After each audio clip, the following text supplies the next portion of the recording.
Hello बच्चों, लेकर के आया हूँ आप लोगों के लिए जो आप लोग के सबसे ज़्यादा डाउट्स आ रहे हैं सीयूटी को लेकर के।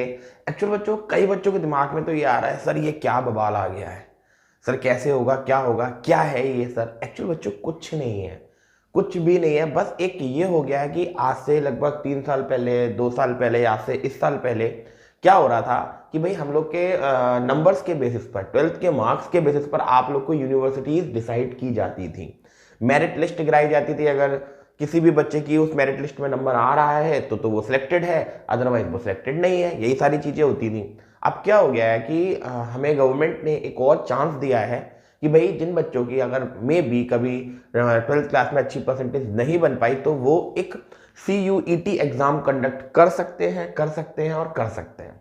कोई दिक्कत वाली बात नहीं है। वो यहाँ से बेस्ट यूनिवर्सिटीज को हायर कर सकते हैं और बहुत अच्छे से एडमिशन ले सकते हैं। तो समझ रहे हो ना, तो CUET कुछ नहीं है, बस खाली एक खौफ बन के रह गया। सर इतने ये एग्जाम भी देना पड़ेगा, सर किस पैटर्न का रहेगा, क्या करना है क्या नहीं करना है, कुछ नहीं है, काम हो जाओ। इसलिए मैं आप लोगों के लिए आज बहुत अच्छे अच्छे पॉइंट्स लेकर के आया हूँ। सबसे पहला, कब तक अप्लाई कर सकते हैं, और सजेशन मेरा बच्चों यही रहेगा कि प्लीज अप्लाई जरूर करना, जरूर आपको करना ही करना है अप्लाई। ये मत सोचना अरे सर छोड़िए नहीं करेंगे, किसी प्राइवेट यूनिवर्सिटी से कर लेंगे। कर लेना, कोई दिक्कत नहीं है। फॉर्म डालने में कुछ नहीं जाता है, फॉर्म सबमिट करने में कुछ नहीं जाता है। एक बार बैठो पेपर में, कंप्यूटर बेस्ड पेपर है, कुछ नहीं है यहाँ पे, कुछ आपको लिखना नहीं है। सिर्फ आपको क्या करना है, बस टिक लगाने हैं अपनी नॉलेज के बेसिस पर। 12th पढ़े हो, अभी रिसेंट पढ़े हो, कोई दिक्कत वाली बात नहीं है। एक बार बस रिवाइज कर लो, बहुत अच्छा हो जाएगा, कोई प्रॉब्लम वाली बात नहीं है। ठीक है, कब तक अप्लाई कर सकते हैं, फर्स्ट पॉइंट। दूसरा, कौन कौन से सब्जेक्ट चूज करें, ये एक बहुत ही ज्यादा मेजर पॉइंट है, बहुत ही ज्यादा मेजर पॉइंट है। ठीक है, डॉक्यूमेंट्स रिक्वायर्ड, ये भी है। उसके बाद बच्चों फी स्ट्रक्चर इसका कैसा है, ये भी एक बहुत बड़ा दिक्कत वाला मुद्दा बन जाता है। दूसरी चीज, ये तो मतलब सबसे ज्यादा बेस्ट यूनिवर्सिटीज, कि भाई कौन सी यूनिवर्सिटी सेलेक्ट की जाए, कौन सी बेहतर है हमारे लिए। एक्चुअल देखो, बेहतर तो बहुत सारी है ना, जैसा कि अभी मैं इस वीडियो में आगे चल के आपको सब बताऊंगा। बेहतर तो बहुत सारी हैं, सबके बारे में मैं आपको इस वीडियो के अंदर तो नहीं बता सकता। इसके लिए मैंने एक सेपरेट वीडियो बनाई है जिसमें बच्चों क्या किया गया है कि बेस्ट वीडियो कौन कौन से कोर्सेज के लिए बेस्ट है, वो मैं जरूर एक बार वीडियो अपलोड कर दूंगा, आप लोग जरूर देख लीजिएगा। ठीक है, सबसे पहली चीज यहां पर क्या क्या आती है वो चीजों के बारे में बात करते हैं, सारे 5 पॉइंट्स के बारे में। उनको आप लोग एक एक करके अच्छे से समझो। चलिए शुरू करते हैं।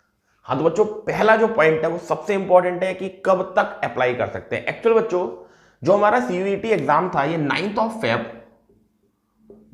फेब 2023 को रिलीज किया गया था। ठीक है, रिलीज मतलब पिक्चर नहीं है कोई रिलीज मतलब ये निकाला गया था कि इस तरह से फॉर्म भरने स्टार्ट होंगे बच्चों। अब जो अभी इसकी जो डेट थी वो थी 12th मार्च। ठीक है, 12th मार्च। बट बच्चों, जैसा कि मैंने प्रीवियस वीडियो में भी आपको बताया था, अब ये 12th मार्च हट गया है और 12th मार्च बढ़ करके पहुंच गई ये डेट आपकी 30th ऑफ मार्च। तो ये आपके लिए एक अच्छी अपॉर्चुनिटी है, इसको आप जरूर जरूर जरूर फिल करें। ठीक है, 30th मार्च ये इसकी लास्ट डेट हो गई है।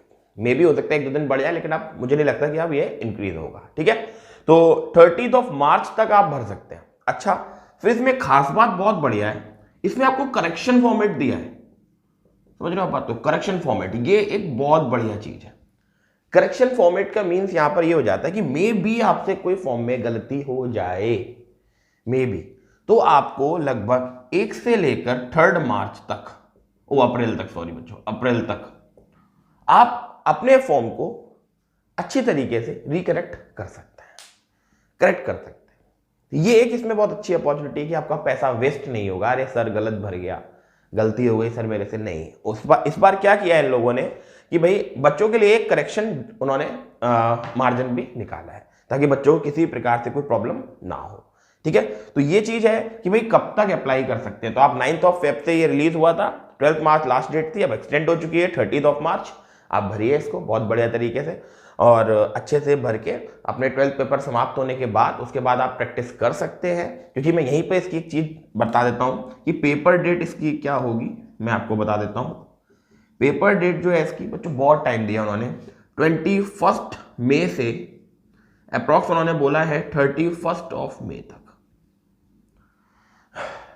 लगभग यहां से यहां तक, तो बहुत टाइम है। मई अभी नहीं है, मई में अच्छा खासा टाइम है। आप अगर 12th बहुत अच्छे से पढ़े होगे तो बहुत अच्छे से रिवाइज कर सकते हो, बहुत अच्छे से आप रिवीजन कर सकते हो और बहुत अच्छे से इस पेपर को दे सकते हो, कोई दिक्कत वाली बात नहीं है। ठीक है, तो ये चीज समझ में आ गई। चलिए चलते हैं अपने दूसरे पॉइंट की तरफ। नेक्स्ट पॉइंट बच्चों, डॉक्यूमेंट्स रिक्वायर्ड। कौन कौन से डॉक्यूमेंट्स इसमें रिक्वायर्ड रहेंगे? तो बच्चों बिल्कुल सिंपल सा है, क्लास 10th 12th की मार्कशीट। 10th की मार्कशीट अभी लगाओगे आप लोग, क्योंकि 12th की तो है नहीं अभी आप लोगों के पास, तो 10th 12th मार्कशीट लगेंगी। उसके बाद बच्चों पासपोर्ट साइज फोटोग्राफ लगेगा आप लोगों का। पासपोर्ट साइज फोटोग्राफ मीन्स ये हो जाता है कि भाई अगर आप अपने फोन से भर रहे हो तो फिर आप लोग को इसका एक वो देखना पड़ेगा कि कितने कितने साइज का रहना है। ठीक है, लेकिन मैं आपको यही सजेस्ट करूंगा कि आप किसी भी कैफे से अच्छे से भरवा सकते हैं, ताकि आपकी गलती होने के जो चांसेस हैं वो बहुत कम हो जाए। ठीक है, तो वो आपको खुद ही बता देगा अच्छे से। ये पूरा ऑनलाइन पैटर्न पर है पूरी तरीके से। उसके बाद अपने सिग्नेचर, आपके सिग्नेचर होने चाहिए, वो भी वहां पे स्कैन होंगे। उसके बाद बच्चों आईडी प्रूफ होना चाहिए विद फोटो वाला। आपका कोई ऐसा आईडी प्रूफ मांगते हैं ये लोग जिसमें आपका फोटो हो, तो सबसे बेस्ट ऑप्शन आपके पास क्या है? आधार कार्ड। वैसे लाइसेंस वगैरह बहुत कुछ होते हैं, लेकिन बट अभी आप मे बी ज्यादातर मोस्टली 90% बच्चे 18 से नीचे ही होंगे, तो उनका लाइसेंस तो नहीं होगा, तो आधार कार्ड आप भर सकते हैं। ठीक है, उसके बाद बच्चों कास्ट सर्टिफिकेट। अगर आप जनरल में हैं तो कास्ट सर्टिफिकेट जो है वो आपका नहीं लगेगा, बट अगर SC OBC या वगैरह किसी में आते हैं आप, तो वहां पर आपका कास्ट सर्टिफिकेट लगेगा। ठीक है ना बच्चों, तो ये था बच्चों डॉक्यूमेंट्स रिक्वायर्ड। इनको आप अच्छे से प्रिपेयर कर लो, इनको बढ़िया तरीके से आप लोग अपने सेलेक्ट वगैरह कर लो, अच्छे से रख लो, इकट्ठे कर लो, और इन डॉक्यूमेंट्स को लगवाना है आपको। ठीक है, चलते हैं अपने थर्ड पॉइंट की तरफ। बच्चों नेक्स्ट पॉइंट अपना, कौन कौन से सब्जेक्ट को आप चूज कर सकते हो। तो सबसे पहले चीज, सब्जेक्ट को चूज करने का मतलब यहाँ पर ये नहीं है आप जिस साइड से हो गया आप 12th में, जाहिर सी बात है वही सब्जेक्ट को आप चूज करोगे, लेकिन फिर भी उन्होंने बहुत सारे ऑप्शन दे रखे हैं आपके लिए। अगर कोई भी बच्चा ऐसा है कि किसी अच्छे सब्जेक्ट में, उसको किसी अच्छे बढ़िया सब्जेक्ट में जो उसका 12th में नहीं था, उसमें उसकी नॉलेज है, उसका मन है अगर उस चीज को करने का, तो वो यहाँ से कंडक्ट कर सकता है। वही उन्होंने बताया कि भाई जैसे उन्होंने अपने पेपर को या अपने पूरे क्राइटेरिया को उन्होंने एक्चुअल में तो 3 सेक्शंस में डिवाइड करा है वैसे, लेकिन 4 सेक्शंस बन के आते हैं इनके। कैसे? इस लैंग्वेज पैटर्न को उन्होंने 2 सेक्शंस में डिवाइड करा है, सेक्शन 1 एंड सेक्शन 2। ये आप ध्यान रखोगे, और ये दोनों सेक्शन जो हैं ये लैंग्वेजेस के बेसिस पर है। यहाँ पे 13 14 15 बहुत सारी, सर लगभग 27 28 लैंग्वेजेस हैं। उन सभी लैंग्वेजेस में से आपको जो भी, मोस्टली बच्चे इंग्लिश सेलेक्ट करेंगे सबको पता है, लेकिन आप देख लेना अपने हिसाब से, पंजाबी, केरला, तमिल, पता नहीं कौन कौन सी उन्होंने लैंग्वेजेस डाली हैं, उन सभी लैंग्वेजेस में आप अपनी तरीके से इसको डील कर सकते हैं। ठीक है, तो ये तो 50 क्वेश्चन होंगे, उसमें से सिर्फ 40 क्वेश्चन आपको करने होंगे। ठीक है, उसके बाद ये आ जाता है डोमेन। अब ये डोमेन में बच्चे बड़े मतलब वो हो जाते हैं, कंफ्यूज हो जाते हैं कि क्या है। एक्चुअली बच्चों डोमेन इज नथिंग, सिर्फ और सिर्फ as per class 12th, as per class 12th। Domains का मीन्स यहां पर बच्चों ये आ जाता है कि बच्चों लगभग आपके वो सभी सब्जेक्ट जो आपके क्लास 12th में थे, इनको आप डोमेन बोलोगे। सारे सब्जेक्ट, बहुत सारे सब्जेक्ट यहाँ पर उन्होंने दे रखे हैं। कुछ बच्चे कॉमर्स साइड से होते हैं, कुछ बायोलॉजी साइड से होते हैं, कुछ बच्चे PCM साइड से होते हैं, कुछ बच्चे आर्ट साइड से होते हैं, न जाने कौन कौन से सब्जेक्ट उन्होंने यहाँ पर दे रखे हैं। तो आप अपने हिसाब से सिलेक्ट कर सकते हो कि कौन से आपको सब्जेक्ट यहाँ से उठाने हैं। मैथ्स, PCM, फिजिक्स, केमिस्ट्री, जो भी आपको लेनी हो आप यहाँ से सिलेक्ट कर सकते हो। ठीक है, तो 40 क्वेश्चन होंगे, लगभग 35 क्वेश्चन आपको करने होंगे। उसके बाद जनरल टेस्ट आ जाता है। जनरल टेस्ट में जैसे GK है, जनरल नॉलेज है, जनरल अवेयरनेस है ना, ये सारे टेस्ट जो है वो आपके इसमें आ जाते हैं। तो जनरल टेस्ट में इसमें लगभग 60 क्वेश्चन होंगे और आपको 50 जो है वो करने होंगे। उसके बाद बच्चों क्या ऑप्शन बनता है? एक्चुअली टोटल क्वेश्चन भी देख लो आप लोग। टोटल क्वेश्चन जो ये लोग दे रहे हैं, टोटल क्वेश्चंस जो आप लोग ये लोग दे रहे हैं बच्चों, वो दे रहे हैं 100। ये चीज ध्यान रखना, आप कंफ्यूज मत हो जाना सर ये तो बहुत सारे हो रहे हैं। तो ये आपके सब्जेक्ट चॉइस के बेसिस पर है बच्चों, समझ रहे हो ना? कंफ्यूज मत हो जाना सर ये 40, ये 35, ये 50 इतने सारे। अरे नहीं बेटा, आप ये देखो टोटल क्वेश्चन 100 है, वो उस बेसिस पर है जिस हिसाब से आप सब्जेक्ट को सिलेक्ट करोगे, समझ रहे हो ना? तो कंफ्यूज वाली कोई बात नहीं है। ठीक है, अब करेक्ट आंसर का ये आपको कितना नंबर दे रहे हैं? करेक्ट आंसर का ये आपको 5 रुपया देंगे। ठीक है, और इनकरेक्ट आंसर से ये आपका 1 रुपया ले लेंगे। मीन्स अगर आप करेक्ट आंसर करोगे तो आपको 5 नंबर मिलेंगे, और मे बी गलती से अगर गलत हो गया तो वो क्वेश्चन उसका आपको वो -1 आपसे खींच लेंगे। ये उनका एक सब्जेक्ट पैटर्न रहेगा। ठीक है बच्चों, तो इसको सबसे पहले आप लोग अच्छे से समझ लो, फिर हम लोग चलते हैं अगले पॉइंट की तरफ। हाँ जी, तो बच्चों नेक्स्ट है हमारे पास फीस चार्ट। उनका किस तरीके से उन्होंने फीस रखी है CUET में, किस तरीके से वो फीस को मतलब आप लोगों को मतलब किस तरीके से फीस को देना है। तो देखिए बच्चों, ये चीज पूरी तरीके से डिपेंड है नंबर ऑफ सब्स यानी कि नंबर ऑफ सब्जेक्ट्स पर, ठीक है। कि भाई यदि बच्चा अप टू 3 सब्जेक्ट्स लेता है तो जनरल वालों को 750 रुपये कॉस्ट करनी है, ओबीसी वालों को 700 और इन सब को 650 रुपये।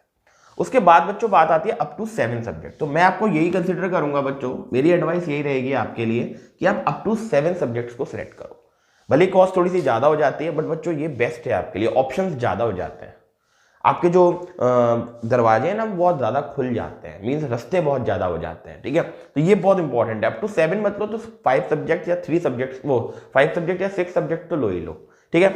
अभी मैंने बताया भी सब्जेक्ट किस हिसाब से आपको लेने हैं, ठीक है। उसके बाद बच्चों जनरल के लिए 1500 रुपये की कॉस्ट रहेगी, ओबीसी के लिए 1400 की और इन सब के लिए 1300 की कॉस्ट रहेगी, ठीक है। और यदि आप बच्चों अप टू 10 सब्जेक्ट तक जाते हो, बहुत ही कम बच्चे ऐसे होंगे, तो इस हिसाब से उनकी कॉस्ट प्राइस रहने वाली है, ठीक है। तो ये उनका फीस पैटर्न था जो कि मैंने आप लोग को समझाने की कोशिश की, ठीक है बच्चों। इसको आप अच्छे से समझ लो। हाँ जी, तो बच्चों सबसे इंपॉर्टेंट जिसके लिए हम ये फॉर्म फिल करते हैं और जो हमको ये अपॉर्चुनिटी देता है, सबसे इंपॉर्टेंट पॉइंट है बेस्ट यूनिवर्सिटी। सबसे पहले मैं आपको कुछ बेसिक चीजें बताना चाहूंगा जो आप लोग को अब पता होनी चाहिए। सबसे पहली चीज, CUET 2023 जो है वो ऑफर करता है आपके लिए एडमिशन के लिए यूजी मतलब यहाँ पर अंडर ग्रेजुएट है बच्चों। ये एक ऐसा प्रोग्राम कंडक्ट करता है जिसमें लगभग आपको एक अपॉर्चुनिटी मिलती है 86 पार्टिसिपेट यूनिवर्सिटीज में। बहुत होती है बच्चों, बहुत ही ज्यादा, जिसमें बच्चों 43 तो CU होते हैं, मीन्स सेंट्रल यूनिवर्सिटीज, और 13 लगभग ऐसी होती हैं जो स्टेट यूनिवर्सिटीज होती हैं, ठीक है। और 12 आपको डीम्ड यूनिवर्सिटी मिलती है। ये बहुत इंपॉर्टेंट है बच्चों। डीम्ड यूनिवर्सिटी मींस जो हायर लेवल की एजुकेशन प्रोवाइड कराता है आपको, यस, हायर एजुकेशनल इंस्टीट्यूट बच्चों। ये अपॉर्चुनिटी भी मिलती है आपकी रैंक के बेसिस पर, यस। तो ये बहुत बहुत अच्छा आप लोग के लिए बहुत बढ़िया चांस है आप लोगों के लिए, है ना, ठीक है। तो ये 12 डीम्ड यूनिवर्सिटीज भी आपको प्रोवाइड कराता है जिसमें हायर एजुकेशनल इंस्टीट्यूट्स होते हैं। आपकी रैंक के बेसिस पर, आपके नंबर्स के बेसिस पर आपको ये मिलेगी, ठीक है ना। 18 प्राइवेट यूनिवर्सिटीज आती है। अगर रैंक आपकी थोड़ी डाउन रहती है तो आप प्राइवेट यूनिवर्सिटीज को भी सिलेक्ट कर सकते हो अगर आपके पेरेंट्स का या आपका फाइनेंशियल बैकग्राउंड अच्छा है तो, ठीक है ना। उसके बाद बच्चों ये आ जाती है कि बेस्ट है कौन कौन सी, यार है तो बहुत, 86 है। 86 तो बहुत है, उसके लिए मैं एक नई वीडियो बनाऊंगा बढ़िया सी एकदम, जिसमें मैं आपको इसमें से 86 तो नहीं लेकिन हाँ 60-70 यूनिवर्सिटीज को आपको बता दूंगा और उसमें बता दूंगा कौन कौन से सब्जेक्ट्स बेस्ट है, ठीक है ना। तो पहले इनके बारे में बात करते हैं। ये आपने बहुत अच्छे से सुन रखी है और ये बेस्ट यूनिवर्सिटी है अपने इंडिया की, बिल्कुल बेस्ट मतलब, ठीक है। देखो सबसे पहले, और बल्कि अपने पास के एरिया में भी, ये भी बहुत इंपॉर्टेंट है, मैंने ये देखते हुए भी ये यूनिवर्सिटीज को रखा है, ठीक है, कि आपके आसपास के क्षेत्रों में है। देखो बच्चों, सबसे बढ़िया ड्रीम होता है बच्चों का DU का, यस, नाम तो सुने होंगे, दिल्ली यूनिवर्सिटी, ठीक है बच्चों, दिल्ली में है ये, बहुत ही ज्यादा अच्छी यूनिवर्सिटी और मोस्टली यहाँ पे सभी टाइप के जो कोर्सेज हैं वो अवेलेबल हैं, सबसे इंपॉर्टेंट चीज। उसके बाद बनारस हिंदू यूनिवर्सिटी BSc के लिए बेस्ट, यस, ठीक है, बहुत ही ज्यादा अच्छी, मतलब आप यहाँ पे समझ सकते हो बहुत ही ज्यादा अच्छा लेवल की पढ़ाई है। ये बनारस में है, आपका वाराणसी में है, ठीक है, ये आपकी वाराणसी में है, जिसको आपको ध्यान में रखना है, ठीक है। उसके बाद बच्चों अलीगढ़ मुस्लिम यूनिवर्सिटी, यहाँ से भी आप बहुत अच्छा प्लेसमेंट पा सकते हैं, इसलिए यहाँ से भी आप जा सकते हैं, इसको भी सिलेक्ट कर सकते हैं, कोई दिक्कत वाली बात नहीं है। उसके बाद बच्चों JMU, जैसे जामिया मिलिया इस्लामिया यूनिवर्सिटी, थोड़ी सी ये भी बच्चों आपकी न्यू दिल्ली में ही है, ये सब न्यू दिल्ली में है बच्चों, ये सब ये अलीगढ़ में है, ठीक है, मैं आपको ये भी बताता हुआ चल रहा हूँ, ये अलीगढ़ में है हमारी। और बच्चों JNU जवाहरलाल नेहरू यूनिवर्सिटी, बहुत ही ज़्यादा, मतलब आप ये लगा लो, ये भी बहुत ही ज़्यादा फेमस यूनिवर्सिटीज़ हैं और आज की नहीं, बहुत पुरानी है। ND मीन्स न्यू दिल्ली, ठीक है बच्चों, याद रखना है ये चीज़। APJ Abdul Kalam technical university, ये बच्चों लखनऊ में है, आपके पास के लिए सबसे बढ़िया।